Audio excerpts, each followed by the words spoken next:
Again, I'm Linhhai. And before I start this whole presentation, I want to first, can you raise your hand? That's my cousin. So I want to say thank you to her first, because she's, there you go. She's the one who recommended me to this presentation. So to continue with this, I thought right now, August 1st, it is the perfect timing because in about a week, my high school students will start the school year again. And for me, believe it or not, I'm entering my 17th year of teaching, but even that, every single summer, I do spend a little bit of time reflecting. Yes, I spend my time with my sons, my wife, whenever she's on vacation, but I still think every summer, these two big questions. What kind of teacher will I be this coming year? And I say that honestly, it's not meant to be like cheesy, but every single summer, I think back to that school year that just finished. What went really well? What was a highlight? What did I bomb or fail at? Because it happens. But this coming year, what kind of teacher will I be? And then the next important question, what will I do differently? But also, what will I keep the same? Okay. And these are the questions right now, 1 week before I started my work year again, it's running through my head, and this is just like a perfect opportunity. And by the way, this is my notes. I'm not texting anyone, just so you know, okay?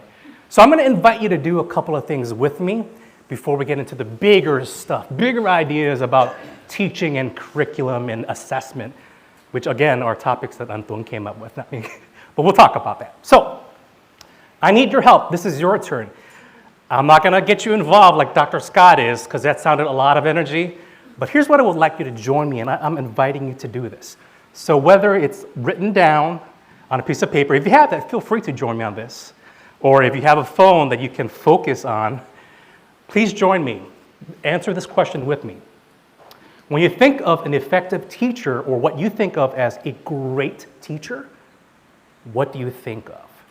Maybe for some of you, it's picturing someone that has inspired you. Maybe for some of you, it's thinking about people that have taught you in your own lives. So what makes that great teacher? What makes them effective? And if it makes it even easier, please, I see that, thank you. Make a list, 4 or 5 traits or things that a great teacher would do. What do they have, okay? So 4 to 5 traits, think it. I see some people writing, thank you. My timer's not working, so I'm just, you have a minute timer you can start for us? Okay, cool. So go ahead, I'll stop talking for a moment. I love using timers in class also. Can you tell us when the 1 minute starts? Good? Okay, cool, thank you. I'll stop talking now. We have about 30 seconds left.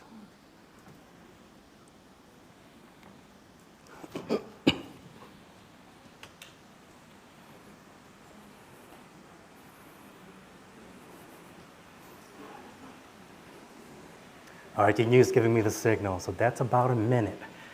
All right, next step. If you could, please try this with me. I'm pretty sure you heard the word share a lot in the last session. So you're experts now at sharing aloud with a partner. So if you can, that list or the ideas you just responded to in your head, what makes a great effective teacher, please share that with someone in here. Maybe it's a friend next to you. If you want to get up again and move around really quickly and share with somebody else, do that. But take 1 more minute to share with somebody else. She's really into it. That's great. Can you another minute, please? Yeah. This is the time to talk. Feel free to.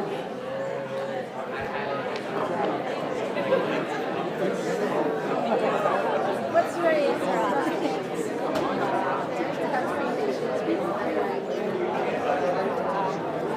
All right, I'm getting the signal. Before I move on, I just want to give you a compliment. If in my own classroom, I ask students to talk and they do that so cooperatively, oh my God, teaching would be heaven. Thank you so much for doing that for me. All right, I'm gonna go ahead and move on now. All right, based on Dr. Scott's session, I know a lot of you in here love to be loud and talk aloud. So I won't even come around with a microphone because I know you're loud enough to just yell it out at your seat. So, can I have maybe 4 or 5, maybe more if you're into it, but 4 or 5 individuals just to share one idea or one trait from your list, or maybe it's from someone else you heard. Can you just yell it out? Yeah. Patience. Patience. How many of you said something about patience? Wow, look at those connections. I love it. One more. Discipline. Who said that? That was your voice?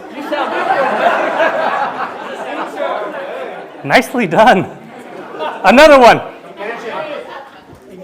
Engaging. Ooh. No Lunchables? Knowledgeable. Sorry. I'm getting hungry again. I'm sorry. Knowledgeable. Set higher standards. Set high. Ooh. Are you a teacher? No. That was a really good one. Yes? Okay. Ooh. Yes, sir. Creative. All right. Compassion. Oh my God. Okay. I need two more. Be fair. She raised her hand. I'm gonna call on her. Good communication. One more. Humble. I like that. Oh gosh, it's going crazy now. Thank you so much. And here's what we're gonna do.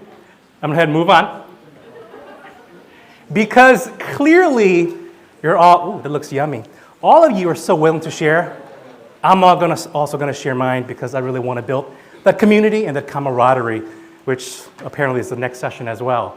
So I'm going to share a couple ideas that I have, the first images of what I think could be examples of effective teachers, and you can even say mentors. It's not always just about teaching, but how you can teach others through different settings. And I'm going to be honest, a lot of these images, or all of them, are from movies and TV shows. So you might recognize some of the people, but let's go ahead and move. Oh. In this situation, I don't care about Jackie Chan. I don't care about Tan Long in this situation, even though I love that guy, grew up with him. But the person I want you to think about and focus on is the Sifu Pai. In my mind, he came up first because he's such a great character, but if you've seen the movie, you know that he kind of represents the kind of teachers who's very direct, very demanding, and like I wrote, tough. This is the kind of teaching or environment where the students are expected to struggle probably a lot. And if you look at Jackie Chan, he's not smiling. This is the kind of teacher in the classroom where they have these expectations, but the end result, according to the movie, there's a lot of growth in skills. I'm not saying this is good or bad, but I'm saying, hey, here's a possibility, there's certain effectiveness in this kind of teacher. Let me move on. I am just curious. Does anybody know this character? All right. Mr. John Keating. For those of you who have not seen this movie, it's fictional, but the teacher is the one standing on the tables. In this situation, the context is a teacher goes back to his former school, and now he's teaching there. It's a very prestigious, very wealthy private school. It's a boarding school. And all the boys go here, and usually it's a legacy. The brothers, the fathers all go there. Very strict, very by the book. But as you can see, Mr. John Keating is a little bit different. He represents, in my mind, the kind of teacher who is going to challenge students to think for themselves. Not always by the book, often not by the book at all.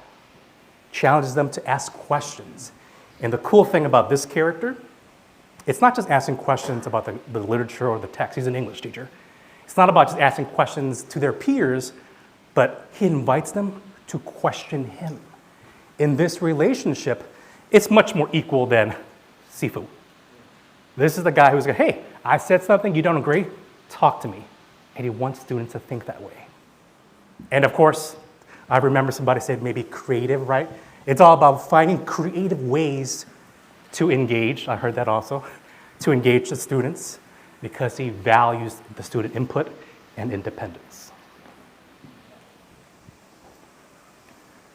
Anybody recognize this teacher? Really? What show is it from? A couple of you. So this is a TV show. Will you please look at that teacher's face? Look at that smile. Right. Somebody said caring and compassion. This is what this teacher represents in my mind. I enjoy this show a lot. But here's the kind of teacher where caring for the students will always come first. Even if, let's say there's a test coming up, but there's something happening emotionally in that room, the teacher, this kind of teacher, will pause and address it. Maybe it's a major event happening in the country. But this is about caring. It's about celebrating the students' individual differences. Now, that phrase gets thrown around a lot in classrooms and educational courses. But to truly be like Miss Teagues, it's hard. It's a way of life. And this is the kind of teacher, in my mind, in real life, that's the one where the students say, oh, I love that teacher. Because they can walk into that classroom, even if they have problems at home, they will feel safe and cared for. Okay. Last but not least, this is going back a little bit. Anybody know this guy? All right, yeah, oh, let's see one hand. This character, Mr. Jaime Escalante, is a character from a movie called Stand and Deliver. Yes, but it's actually, as far as I know, from these four, the only one who's based on a real person, like a real teacher in real life, Mr. Jaime Escalante. He's a little bit different. He's wearing a chef suit, brought in a knife, and in the movie, he's cutting up apples. Not to feed the students, but he's teaching math. In the class that he's teaching, very low-level math students, and they're high school students, and they're learning fractions for the first time. But he's the kind of teacher that I think, no matter what's happening, no matter what society says about these students, he's going to teach in a way that makes connections to real life so the students get it. He's the kind of teacher who's going to be able to always answer, why are we doing this? Because he knows that there's a purpose and a reason for that, and he keeps it real. He's got high expectations. You watch that movie, again, Stand and Deliver, and you'll know right away he doesn't mess around. But the students will know, balancing all that out, that he's very encouraging and he cares for them. Okay. So here are four very different examples, and I'm not saying they're good or bad. You can decide that on your own. But I want you to think about this next slide. Oh, next one. In reality, these are all hyper-symbolic types of characters. But I want you to think about why are we looking at these different characteristics? And I ask you to think for yourself, why or what are the qualities that make a good teacher? And this is where I want to start us off and starting to go into the topic at hand. So the first portion here is talking about the who. So that's us in here.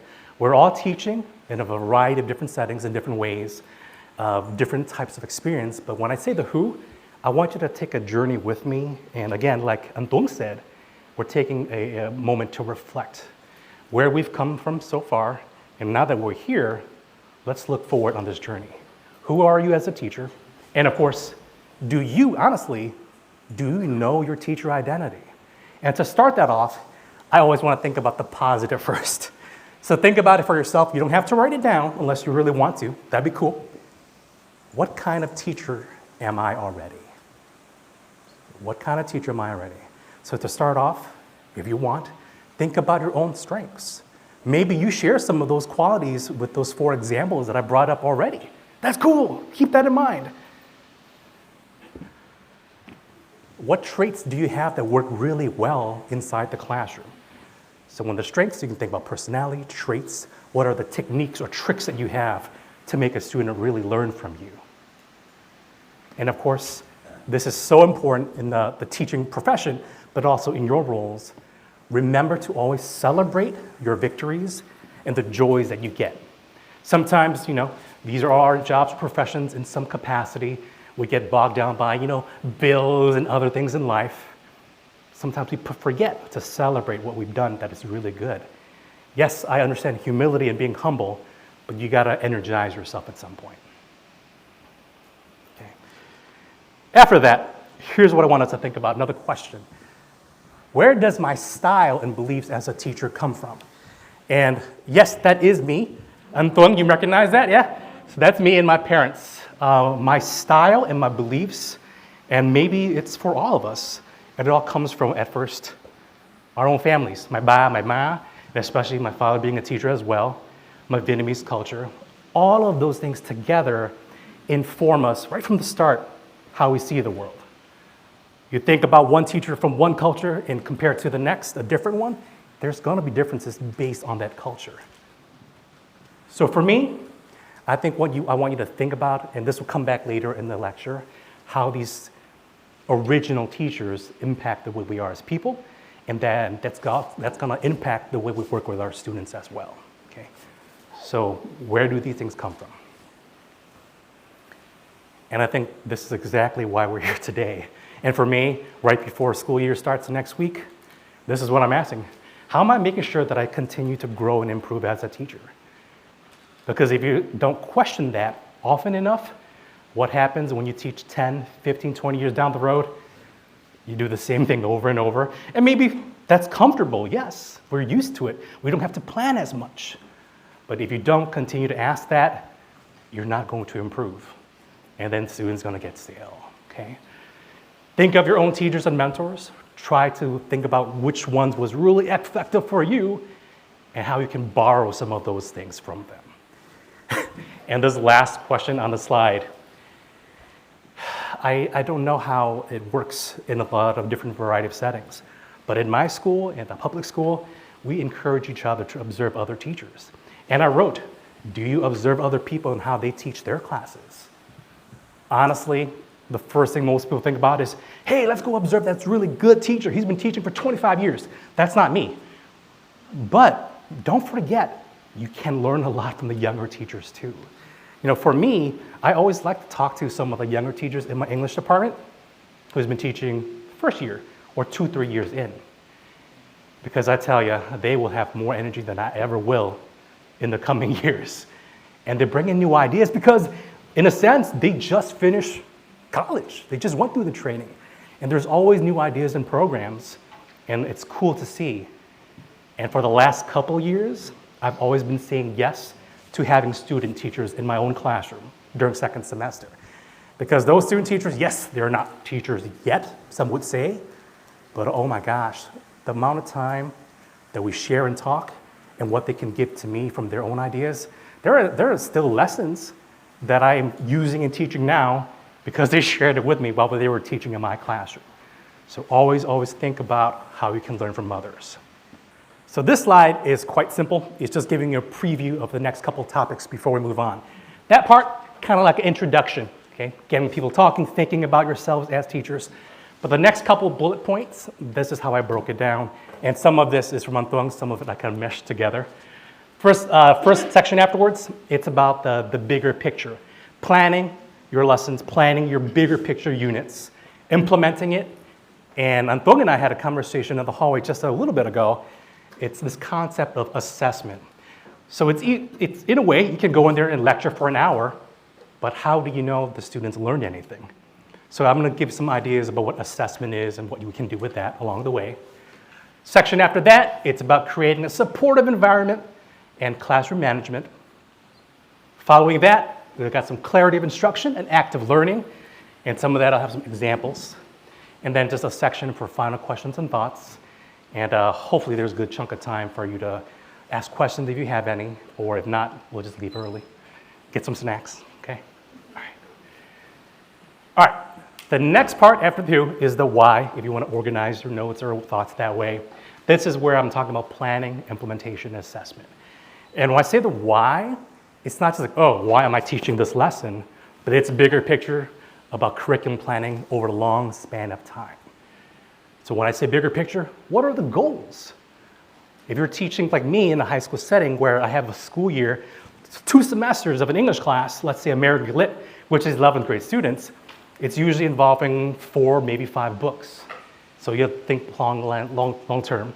And for each of those books will be considered a unit. And for each of those books, why are you teaching it? What is the big idea or questions that you want the students to answer? You can't just jump in and do it, plan that ahead of time. And I know Antoine was really into getting some research and specifics, so there's a little bit of it in here, so you have the background in case you want to do extra research.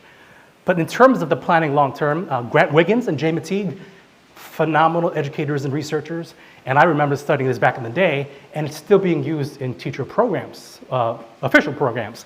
So the foundational text is Understanding by Design, but the key thing that I want to pull out of that text for you and your purpose in this group here is this phrase, backwards design.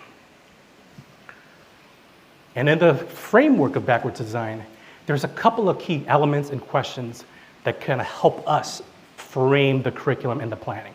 So first question is, What is the goal of the unit or the goals?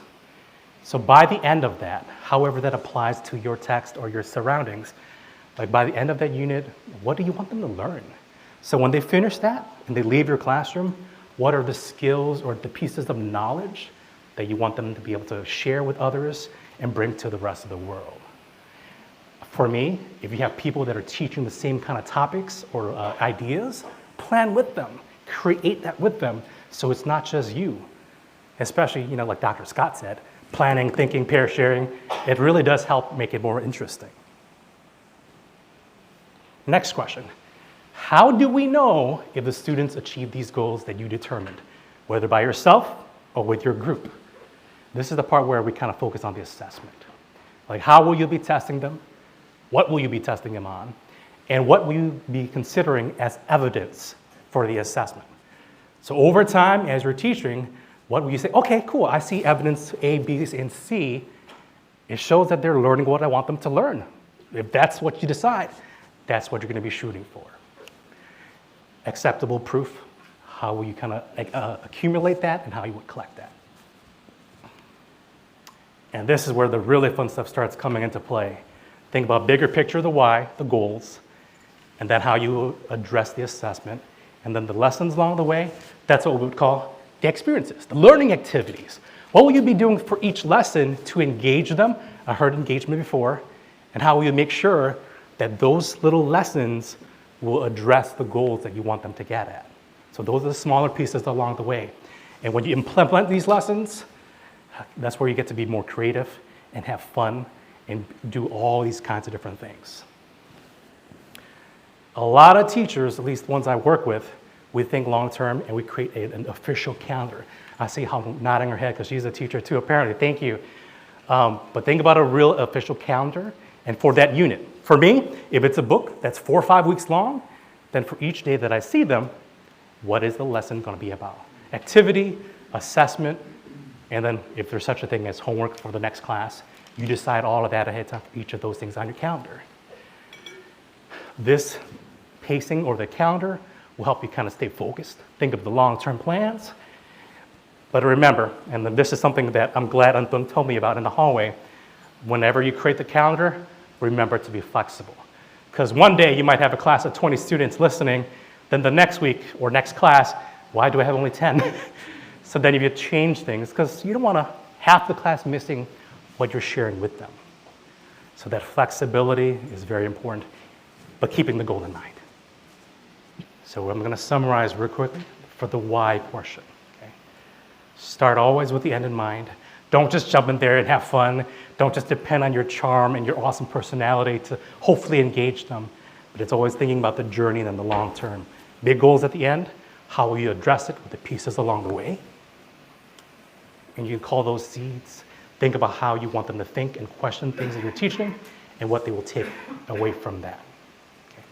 The where and the how. I will connect this with creating a supportive environment and classroom management. Because literally, the where, the classroom environment, that's where they are. With you, that's a place to see you. That's the only place that you really can control as a teacher. Because once they leave, everything else is up to them in their own personal lives. And then the how is focusing on how you interact with them. What is the relationship building going to look like in your classroom? And that's so important. I think some of my teacher friends would say, before you even teach them anything, they're going to see your personality and the way that you speak first. So that relationship building sometimes, some would say, is even more important than how you teach the material and the lesson. So I'm going to go ahead and jump into that. Okay, back to a little bit more research, because I think this might be helpful, according to Anton. So one framework that I really appreciate through the times that I've gone to grad school is this idea of culturally relevant pedagogy. First introduced, created, and she's nodding again, thank you, by Gloria Ladson Billings. And it's actually a big part of my own dissertation, so I have a soft spot for it. But instead of butchering it, I'm just gonna go ahead and give you a moment to read that quote yourself, where it says for students. Take a moment. If you need, take a photo of it on your phone so you can see it closer. I tell my students that all the time when they don't have glasses on. sounds like a wonderful concept. It makes sense, it's common sense, and I really do totally believe in this, but it's a lot harder to make it happen. It doesn't happen by itself just because you know about it. You have to put in the time to implement it. And for me, over the last 16 years, the way that I see that it works the most is showing a true effort so that the students can see that you care about them and want to get to know them, because that's where you make those connections. And I think the next couple slides will help you kind of see the background of that.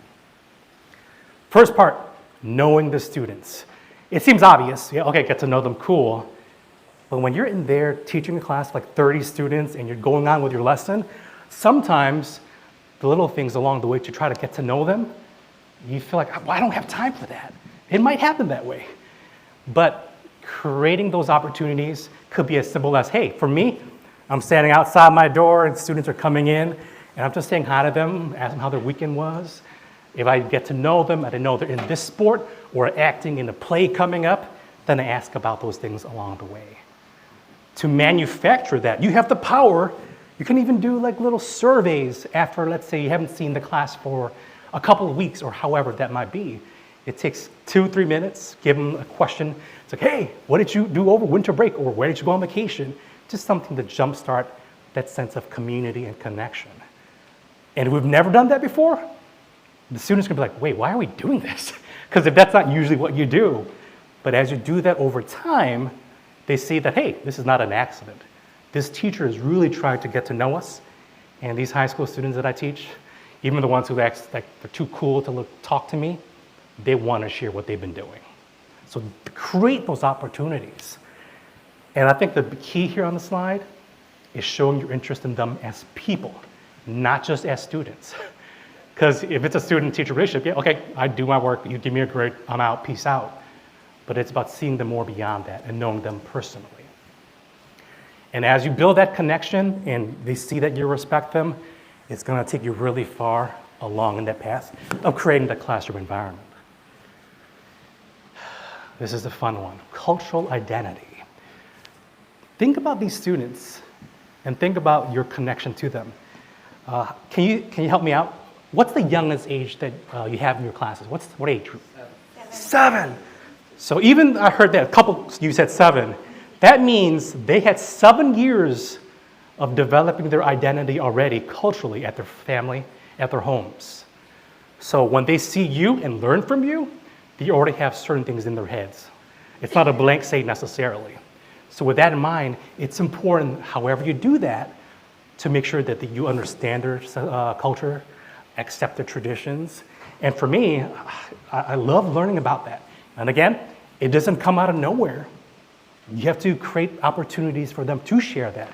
If it's a discussion about a book or a text, think about how you can ask questions that elicit those kinds of details from them.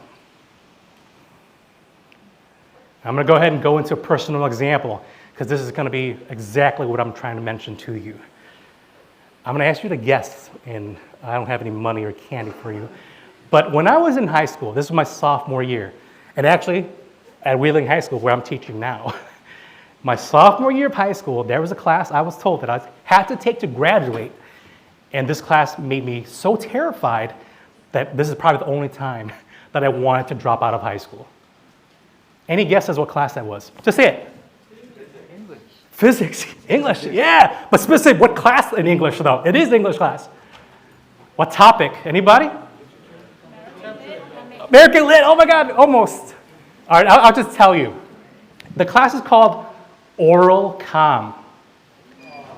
That's a class for 1 semester, and I can still remember the number. I had to give 7 speeches. It was horrifying. And I'm thinking about now, I'm still getting goosebumps, which is funny because I'm up here, but that's a long journey for me because I want you to think about the cultural conflict here. And I'm going to share the story further. I came to America with my parents and my 3 older brothers when I was a baby. I was 1. My father, like Antung said, a teacher, much more than that. But in my mind, growing up, I saw him more as, you remember those 4 examples of those teachers? He was more like a sifu.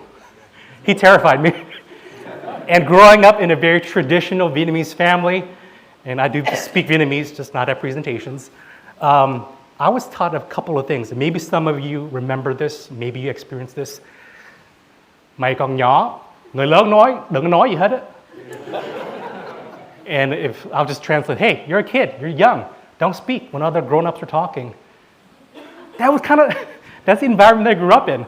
So that, in addition to that idea of being humble and having humility, I entered this class, like, I'm expected to go in front of the classroom of like 30 students and my teacher, make eye contact. When I was growing up in a family where I just looked down when my dad's talking to me, it was hard, and I was so scared.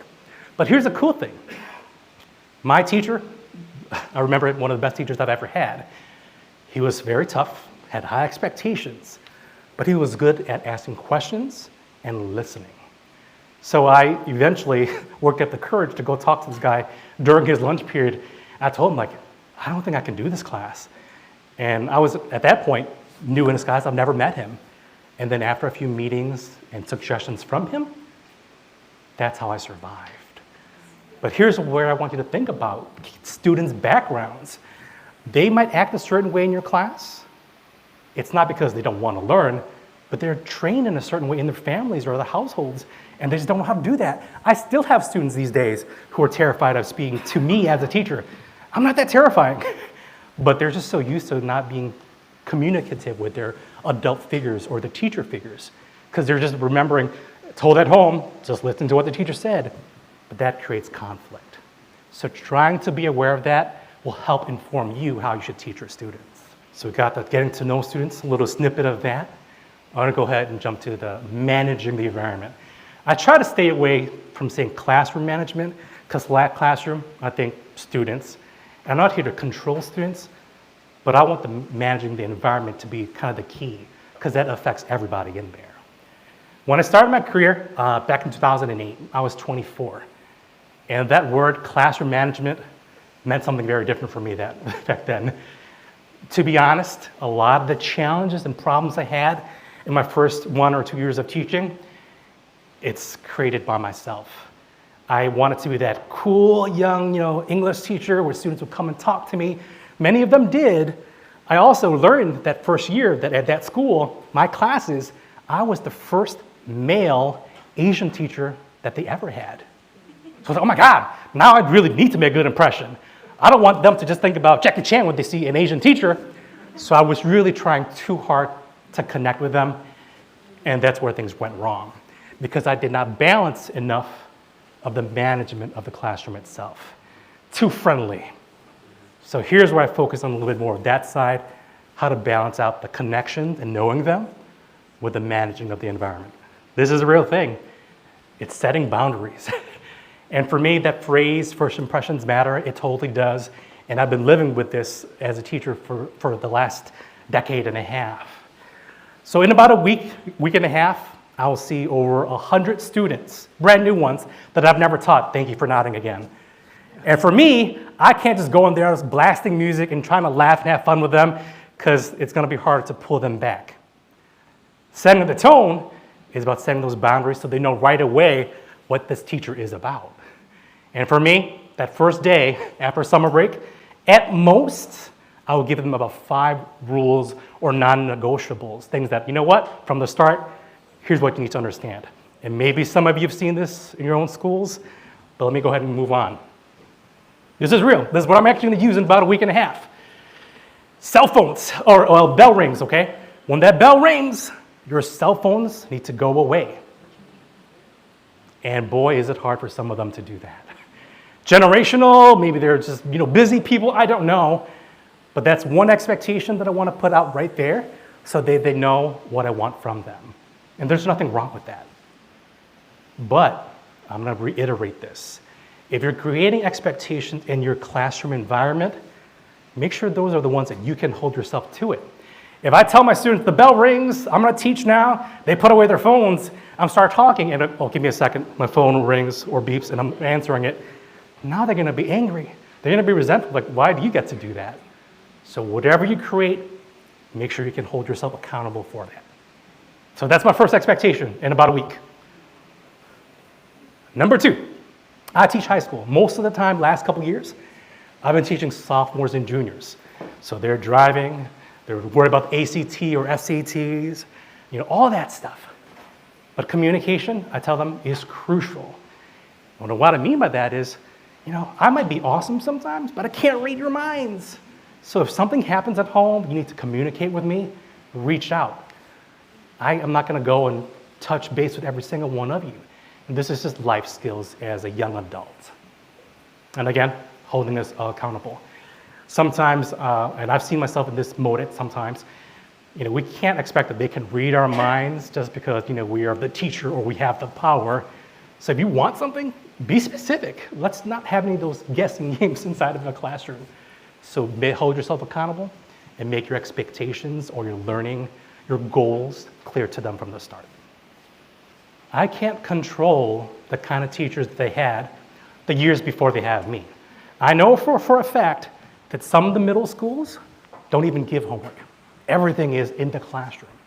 Some of the teachers that are in my building, before they get to my class, don't have late policies. So they can turn in late work by the end of the semester. And for me personally, that's crazy, that's insane. So when they get to my class, and this is the first rule, some of them I honestly think they think I'm kidding. Until they turn in their first late assignment and the grade drops and they freak out. But here's why I think this is important, because again, this is just my personality. It's part of the more strict side.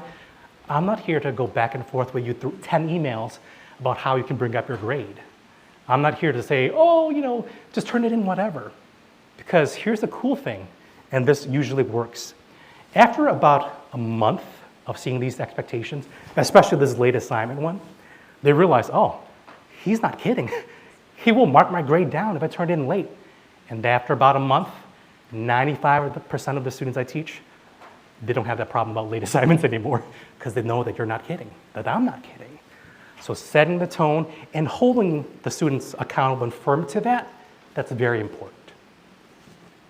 And as a final reminder for those few aspects, we got to keep in mind they are high school students. I got to remind myself. And at the very beginning, it's going to take a lot of reminders. And that's okay. That's a part of growing. And for some of them, like I said, this is probably the first time they've seen a teacher so strict about late work. And that's okay. I'm glad I'm there first. Okay, moving on to the creating a balance. That applies to really all aspects of life, not just teaching.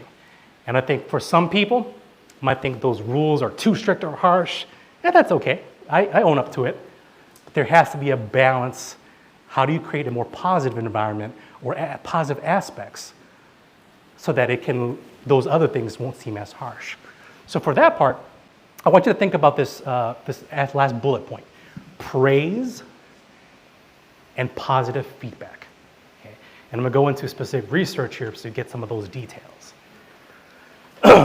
First example, and before we get to the research, let's say I'm teaching a classroom of 30 students.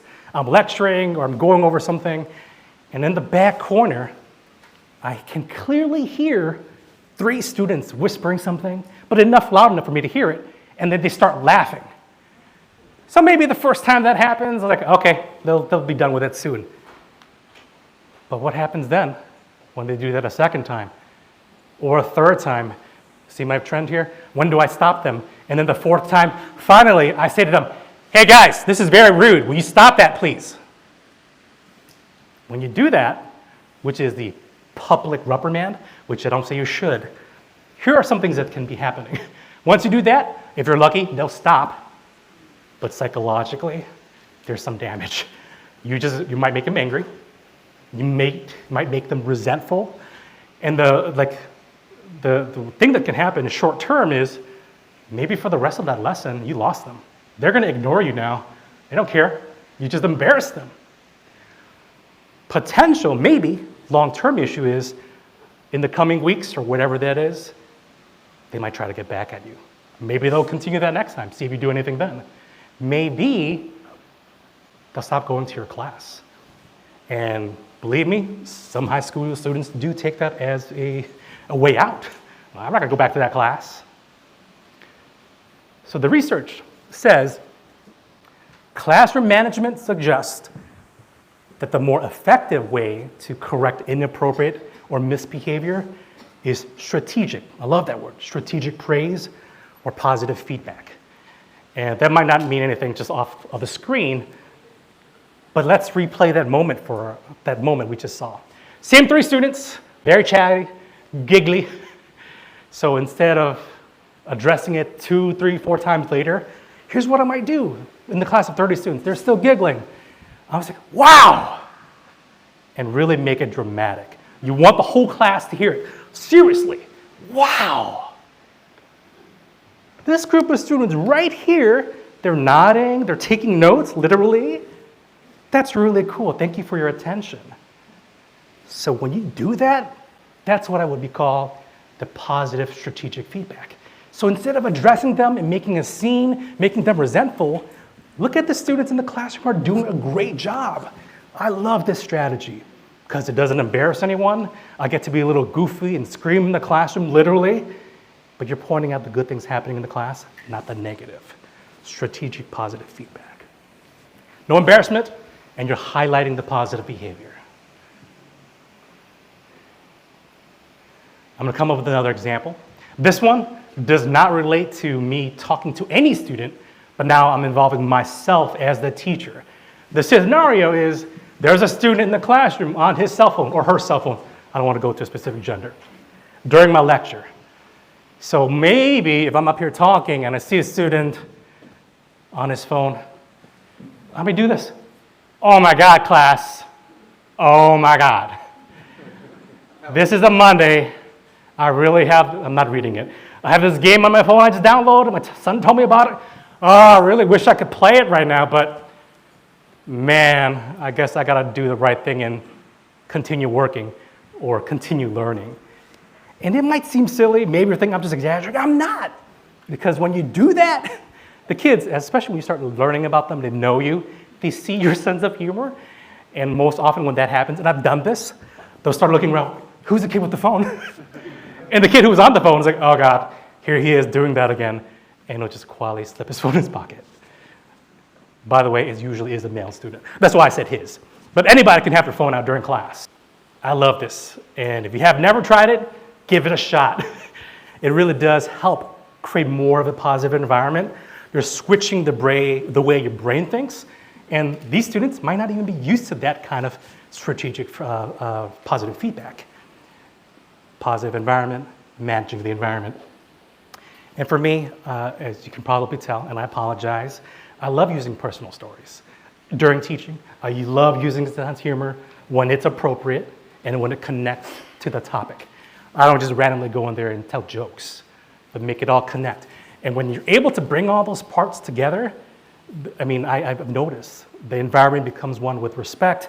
There's definitely trust, and you have that community in your classroom between you and the students, but also between the students themselves, because they can trust you for that.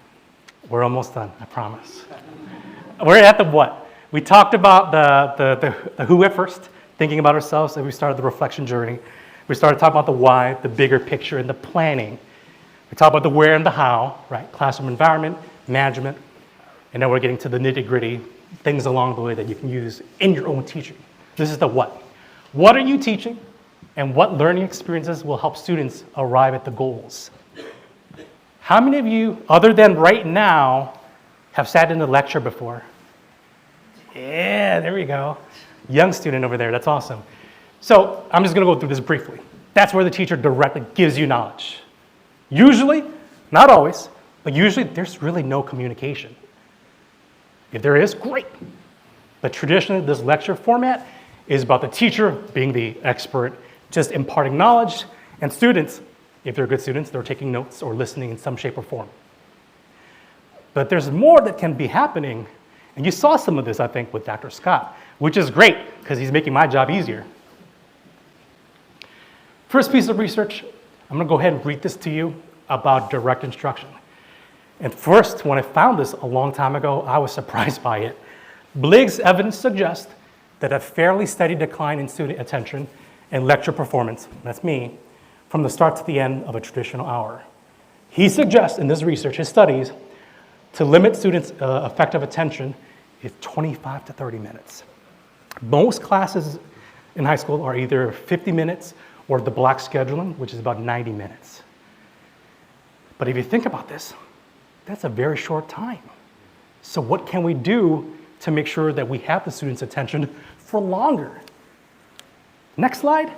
It's even scarier for me. That research that you just saw is for college level students. So when you think about high school students or younger, that number of attention, fewer minutes. And in the research that I saw for high school, it's usually 10 to 15 minute chunks at a time. So after 10, 15 minutes, they're gonna zone out. They're gonna be on their phone. They're gonna check TikTok or whatever it is they do these days. So what are we gonna do about that? Here are some ideas. One suggestion, thinking practice time. And I think, again, you saw some of this today. I'll give an example. So at some point in high school English class, I've taught it, simile and imagery, those figurative language techniques. So what do? I teach the definition. I point out examples. I explain what they look like in the passage or in the book and the effect of it. Cool. Some people say boring, and that's fine. But here's where you make a decision. After you explain that small part of your lecture, whether it's 10, 15 minutes, you can plow ahead and keep going, which is what some of them might be used to, or very similar to what we saw already, take a break from that and give them that cognitive or brain switch. What does that look like? Instead of moving on, I'll say to them, all right, you just learned that briefly. I want you to take a moment and create your own writing, really short and brief, but create your own imagery in your writing. And then some eyes will light up. Not because they're excited, because they're freaking out. I just zoned out for 10 minutes, or maybe less. But when you tell them, here's a brain switch, I want you to create something, apply what you just learned from my notes in my lecture, and try it out. So now the students will have to wake up, review their notes really quickly, and try to create what I just asked them to. Or that sharing aloud, or Dr. Scott's think, pair, share, that's very common. Maybe take it to the next level instead of lecturing. You might say, all right, you all just had a little bit of time to practice writing this. Great, who's willing to share? And those of you who were in here, you guys were awesome at the very beginning. That's great. And what's cool about this is that you're pushing them to another level of thinking, because now they have to listen not just to you as a teacher, but to their peers. And what you're creating here in the environment is that last bullet point. You're giving them independence, because when you do this often, you're saying to them, learning is not just always going to be from me, the teacher, but you're really learning from each other as well. I just thought this was very important. I want to be clear, there's nothing bad about lectures. There's nothing wrong with it. But based on the research I shared really briefly and what you're probably experiencing toward the end of your day today, after a while, you just need that brain break. I get it. We're almost done. That's a long one. I will let you read it now. We're switching to active learning. So this is you activating your learning. Please read that. It is research about cooperative learning. For the following slides, I have a couple suggestions, formats about active learning and cooperative learning. I'll share that with you. It might seem fast, but it's pretty straight to the point. So that's why it's that way. So think, pair, share. Another way to phrase it is partner. So think about your own classroom, please, the way that you have been teaching for a while now. Are there specific moments where after you teach for a little bit or lecture for a little bit, can there be moments where you ask them to partner up with somebody to elaborate on what you learned or taught them, what they learned? Usually the partner format is much better suited for quick, short activities. You can decide ahead of time, especially if you kind of know who's in your class, you can decide ahead of time who you want to partner up with. I do that all the time, especially when I know some students focus better with certain types of people. Plan it ahead of time, or you can keep it random and they can move around with each other. You know your students, you know which one works better in your focus and purpose. Just think ahead of time, because if students are absent, then you have to kind of plan on the spot right there and then. But here's another way you can kind of break up the routine a little bit. Small groups. I usually say 3 to 5. That's not a scientific number, but that's just usually what works for me inside the classroom. When you use a small group format, to elaborate on a passage or to create something that's based on what you're teaching them, this is usually good for a little bit longer activity. Maybe it's a task or a product you want them to create that's going to take maybe 20 to 40 minutes. So if that's the case, this works really well. My suggestion, though, is when you have group work, don't just say, okay, you 3 or you 5, go and go do your thing, here's your job. But make sure you give suggestions or teach them the specific roles that you want them to take on. So for example, typical roles in group work, who's going to be the timekeeper? So maybe the one who's always on the phone, they can keep the time. Maybe there's one who really leads and asks questions. Maybe there's one who makes sure that they're always looking back to the requirements of the assignment so they know what they have to create. So those roles matter, otherwise they won't be as focused, at least in my group of students that I teach at the high school level. All right, whole class. Or I like to think of this as the times where you have some kind of big project that's community focused. Maybe as a class, they're creating something for the school or for the community. Or for me, oftentimes as an English teacher, it's related to the classroom discussion. So for that, oh my goodness, expectations must be so specific so that each student knows how they can contribute. And if it's a class discussion, at least for me, they're always going to want to get the points. How will they get that grade? So I have a rubric that says, hey, if you want an A for the discussion today, here are the 3 bullet points or 3 things they have to do. If you're okay with the B, here are the other things, and it goes down and down. The kid who gets a 0 for my discussion are the kids who are always on their phone. So, just so you know, a little bit of a warning. When you have much bigger groups or a class discussion, it's very likely and it's much easier for students to start thinking, oh, there's a whole class. I'm going to sit back and relax a little bit. I'm going to be on my phone. I'm going to zone out. I'm going to do less work, because almost always, you always have some students who want to take on that leadership role. So those kids who want to be leaders, they're going all out. They have energy, but that takes away from the kids who should be doing more work, the kid who wants to kind of just relax. So always make sure that you take the time to mediate, walk around the room and see what they're all doing, because otherwise, that will probably happen. Okay, the last section of this portion is very important. It connects back to assessment, clarity of instruction, checking for understanding. Why? You remember the why part? There are goals for the whole unit. Checking for understanding is like the little things along the way. Not like a big test or some kind of project, but how can you check them along the way to make sure that the little things are going towards them achieving your goals? And this can be done at any time, beginning of a lesson, if you want to give them like a quiz to check what they learned from last class. It could be during the middle of an activity. You could even teach them a little mini lesson during a lecture, and right after that, not necessarily like a real thing for a grade, but check to see what they've learned so far.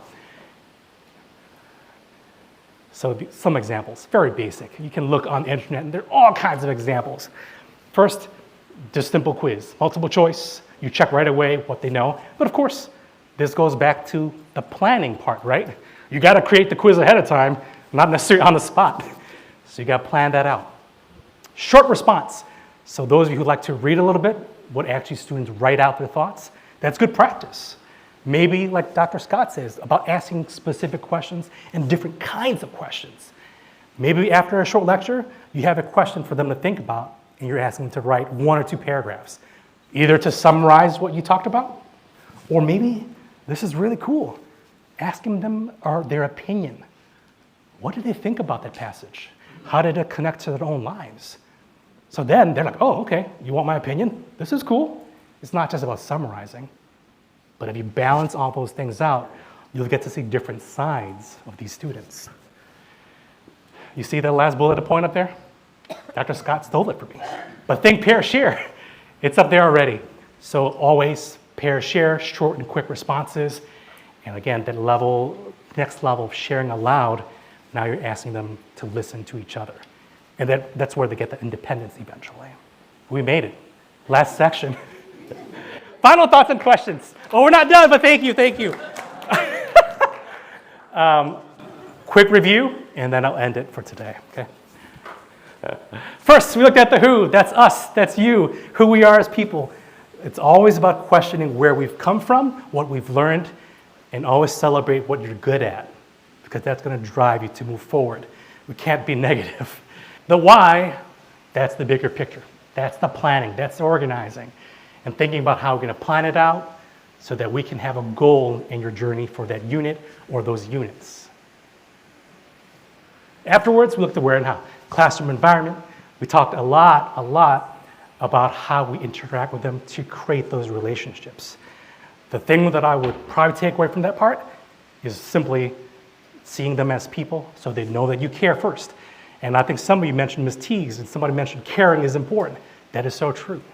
And the what, clarity of instruction, we just talked about this, the act of learning, thinking about ways that we can vary out our different teaching techniques so that different kinds of student learners will benefit from you.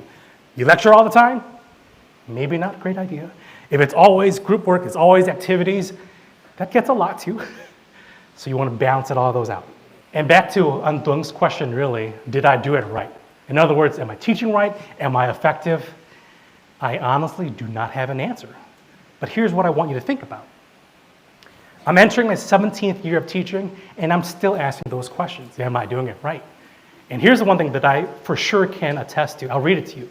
Any passion or craft that is worth the struggle to achieve perfection can never be perfected. It's a lifelong learning process. The next year or the next couple months, you're changing. The students in front of me, in front of you and me, they're always changing. So you can never always do the same thing over and over because we need to adapt. And at least for me, I personally think as long as you ask those questions and continue to improve, and for me, teaching is a profession worth trying to perfect, you're always going to try and find the right way, and it's going to help those students.